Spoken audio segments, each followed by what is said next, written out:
गरुड़ जी ने देखा कि अमृत के पास एक लोहे का चक्कर निरंतर घूम रहा है। उसकी धार तीखी है, उसमें सहस्त्रों अस्त्र लगे हुए हैं। वह भयंकर चक्र सूर्य और अग्नि के समान जान पड़ता है। उसका काम ही था अमृत की रक्षा। गरुड़ जी चक्र के भीतर घुसने का मार्ग देखते रहे। एक क्षण में ही उन्होंने अपने शरीर को संकुचित किया और चक्र के आरों के बीच होकर भीतर घुस गए। अब उन्होंने देखा कि अमृत की रक्षा के लिए दो भयंकर सर्प नियुक्त हैं। उनकी लपलपाती जीभें, चमकती आंखें और अग्नि सी शीर कांति है। उनकी दृष्टि से ही विष का संचार होता है। गरुड़ जी ने धूल झोंक कर उनकी आंखें बंद करा दी। चोंचों और पंजों से मार मार कर उन्हें कुचल दिया। चक्र को तोड़ डाला और बड़े बेग से अमृत पात्र लेकर वहां से उड़े।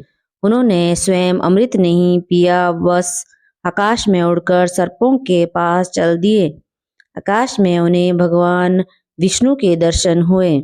गरुड़ के मन में अमृत पीने का लोभ नहीं है, यह जानकर अविनाशी भगवान उन पर बहुत प्रसन्न हुए और बोले, गरुड़, मैं तुम्हें वर देना चाहता हूँ, मनचाही वस्तु मांग लो।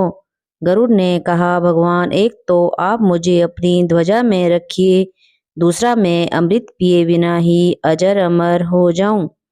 भगवान ने कहा, तथास्तु। गरुड़ ने कहा, मैं भी आपको वर देना चाहता हूँ, मुझसे कुछ मांग लीजिए। भगवान ने कहा, तुम मेरे वाहन बन जाओ।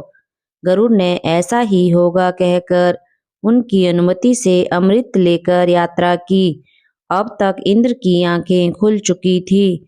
उन्होंने गरुड़ को अमृत ले जाते देख क्रोध से भरकर वज्र चलाया।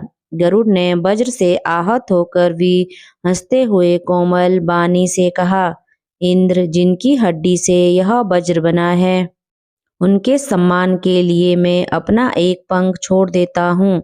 तुम उनका भी अंत नहीं पा सकोगे। वज्रघात से मुझे तनिक भी पीड़ा नहीं हुई है। गरुड़ ने अपना एक पंख गिरा दिया। उसे देखकर लोगों को बड़ा आनंद हुआ। सबने कहा, जिसका यह पंख है, उस पक्षी का नाम सुपर्ण हो। इंद्र ने चकित होकर मन ही मन कहा, धन्य है यह पराक्रमी पक्षी। उन्होंने कहा, पक्षीराज, मैं जानना चाहता हूँ कि तुम में कितना बल है, साथ ही तुम्हारी मित्रता भी चाहता हूँ। गरुड़ ने कहा, देवराज, आपकी इच्छा अनुसार हमारी मित्रता रहे। बल के संबंध में मैं क्या बताऊं, अपने मुंह से अपने गुणों का बखान, बल की प्रशंसा सत्पुरुषों की दृष्टि से अच्छी नहीं है। आप मुझे मित्र मानकर पूछ रहे हो तो मैं मित्र के समान ही बतलाता हूँ कि पर्वत, समंदर, वन और जल सहित सारी पृथ्वी को तथा उसके ऊपर रहने वाले लोगों को अपने एक पंख पर उठाकर मैं बिना परिश्रम उड़ सकता हूँ। इंद्र ने कहा, आपकी बात 16 आने सत्य है। आप अब मेरी घनिष्ठ मित्रता स्वीकार कीजिए। यदि आपको अमृत की आवश्यकता ना हो तो मुझे दे दीजिए।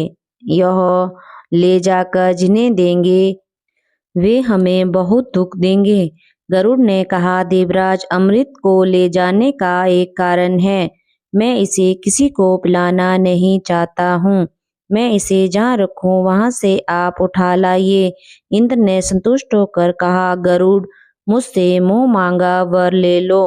गरुड़ को सर्पों की दुष्टता और उनके छल के कारण होने वाले माता के दुख का स्मरण आया। उन्होंने वर मांगा कि यह बलवान सर्प ही मेरे भोजन की सामग्री हो। देवराज इंद्र ने कहा, तथास्तु। इंद्र से विदा होकर गरुड़ सर्पों के स्थान पर आए। वहीं उनकी माता भी थी। उन्होंने प्रसन्नता प्रकट करते हुए सर्पों से कहा, ये लो, मैं अमृत ले आया, परंतु पीने में जल्दी मत करो। मैं इसे कुशों पर रख देता हूँ। स्नान करके पवित्र हो लो, फिर इसे पीना।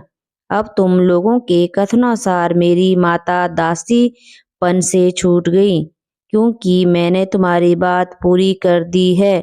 सर्पों ने स्वीकार कर लिया। जब सर्पगण प्रसन्नता से भरकर स्नान करने के लिए गए, तब इंद्र अमृत कलश उठाकर स्वर्ग ले गए।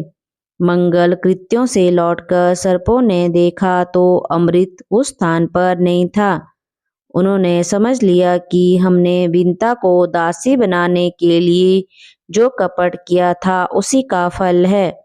फिर यह समझकर कि यहाँ अमृत रखा गया है, इसलिए संभव है इसमें उसका कुछ अंश लगा हो।